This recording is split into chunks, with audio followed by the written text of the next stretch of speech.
અંકલેશ્વર આશીર્વાદ હોટલમાં ગ્રાહકોને આવેલી છાશમાં માખી નીકળી હોવાની ઘટના સામે આવી છે. વેટર તેમજ હોટલ મેનેજર દ્વારા યોગ્ય જવાબ ન અપાતા ફૂડ એન્ડ ડ્રગ વિભાગમાં ગ્રાહક દ્વારા જવાની કવાયત શરૂ કરી હતી. અંકલેશ્વર વાલિયા ચોકડી પર આવેલ આશીર્વાદ હોટલમાં એક ગ્રાહક જમવા માટે ગયા. તેમની છાશમાંથી માખી નીકળી હોવાની ઘટના સામે આવી છે. હાલ ચોમાસાની સિઝન ચાલી રહી છે ત્યારે માખીનો ઉપદ્રવ વધ્યો છે.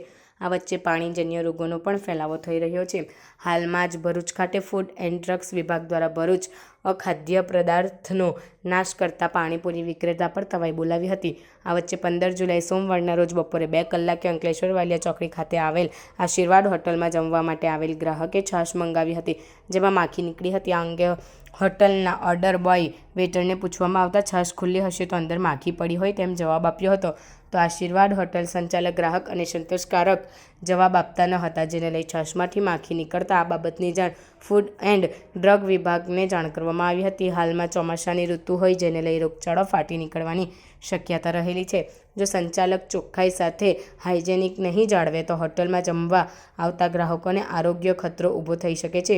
વહીવટીતંત્ર તેમજ ફૂડ એન્ડ ડ્રગ વિભાગ શહેર જિલ્લામાં આવેલ તમામ હોટલોમાં સમયાંતરે ચેકિંગ હાથ ધરે તે જરૂરી બન્યું છે.